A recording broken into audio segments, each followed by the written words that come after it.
Hello students, in this session we will continue with exercise 11.2 question number 3rd.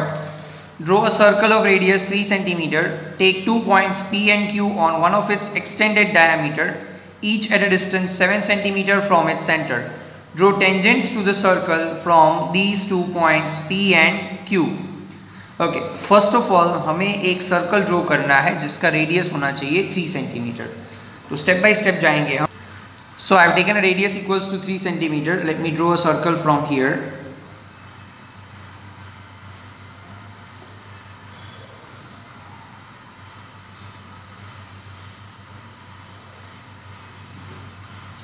So I have drawn a circle. Let me write down the step first. Draw a circle with radius 3 centimeter and center O. तो 3 centimetre radius और O को centre लेके हम एक circle draw करेंगे. ठीक है. अब further take 2 points P and Q on one of its extended diameter and at a distance 7 centimeter from its center. तो let us first draw a simple diameter from over here. Like this. Let's have a diameter. अब यहाँ से 7 centimetre दूर, centre से 7 centimetre दूर इस diameter की line में हम लोगों को एक पॉइंट सिलेक्ट करना है. सपोज ये वाला पॉइंट है और इसे हमें नाम दे देना है P. इसी तरह से सेंटर से 7 सेंटीमीटर दूर दूसरी साइड पे एक पॉइंट लेना है. Let's say this point as a Q. ठीक है. तो अब ज्वाइन कर देते हैं हम P और Q को. So this will be our PQ. Now let us write down what we had done. Draw OP and OQ equals to 7 centimeter. ठीक है. अब हमें OP और OQ दोनों के परपेंडिकुलर बाइसेक्टर्स बनाने हैं. तो पहले हम OP का बाइसेक्टर बनाएंगे. फॉर दैट P को सेंटर लेंगे, फिर OP की लेंथ के हाफ से थोड़ा सा ज़्यादा रेडियस लेंगे, एक आर्क ऊपर की तरफ लगाएंगे, एक आर्क ऐसे नीचे की तरफ लगाएंगे. फिर इसी रेडियस के साथ अगेन O को सेंटर लेंगे और इधर आर्क को कट कर देंगे. ये बन गए हमारे arc for bisector of OP. Similarly हमें OQ के लिए बाइसेक्टर बनाना है. तो हम लोग Q को सेंटर लेंगे, लेंथ के हाफ से थोड़ा सा ज़्यादा रेडियस लेंगे और इस तरह से आर्क कंस्ट्रक्ट कर लेंगे ऊपर और नीचे की तरफ. सिमिलरली O को सेंटर ले लेंगे और ये आर्क जो है इनको हम कट कर देंगे. Got it. नाउ अब हम परपेंडिकुलर बाइसेक्टर्स ड्रॉ कर लेते हैं. So let's see this perpendicular bisector. This will be our perpendicular bisector. यहाँ पे हम पॉइंट बोल देते हैं M और यहाँ पे हम पॉइंट बोल देते हैं N. Done. Now let's write down what we had drawn. Construct a perpendicular bisector of OP intersecting OP at M. Similarly, construct a bisector of OQ intersecting OQ at N.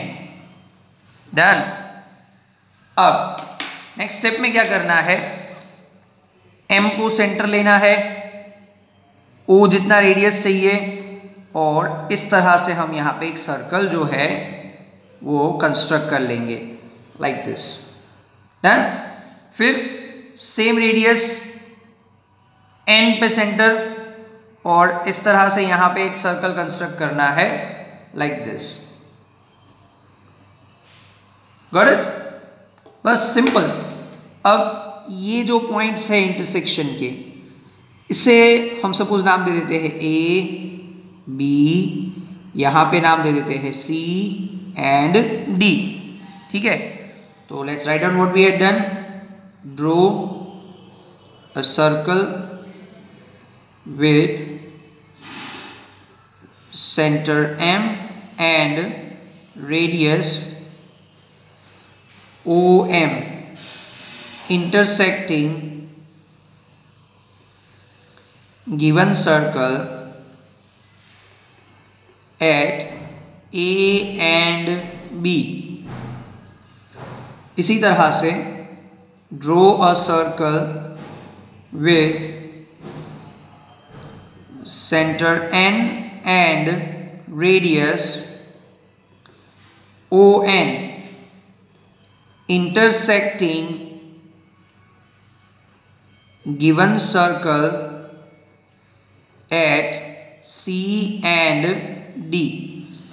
अब last part of the construction is very simple. हम P और A को join कर देंगे। Similarly हम P और B को join कर देंगे, तो ये बन गए हमारे tangent from P। And Q और C को ज्वाइन कर देंगे, Q और D को ज्वाइन कर देंगे। ये हो गए हमारे tangent from Q। Got it? Then construction is over. जो वर्क किया है उसको एक बार लिख लेते हैं। So let us join PA and PB and QC and QD। PAPB और QCQD को ज्वाइन कर देते हैं। डन। अब जस्टिफिकेशन के लिए हम लोगों ने जैसे प्रीवियस क्वेश्चंस में किया है उसी तरह से फॉलो करेंगे। हम O और A को ज्वाइन कर दो, O और B को ज्वाइन कर दो। अब ये एंगल जो है PAO ये बन रहा है सेमी सर्कल में, मतलब ये राइट एंगल। PBO ये भी बन रहा है सेमी सर्कल में, मतलब ये भी राइट एंगल।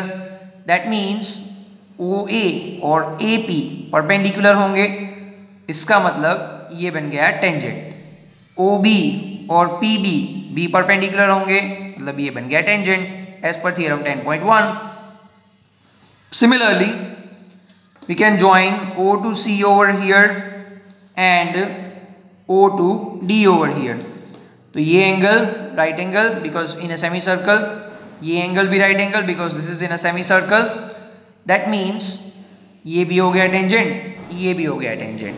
Got it? बस ये आपको अपनी नोटबुक में लिखना है जैसे फर्स्ट थ्योरम में लिखा था, मीन्स फर्स्ट क्वेश्चन में लिखा था, इस तरह से। Got it?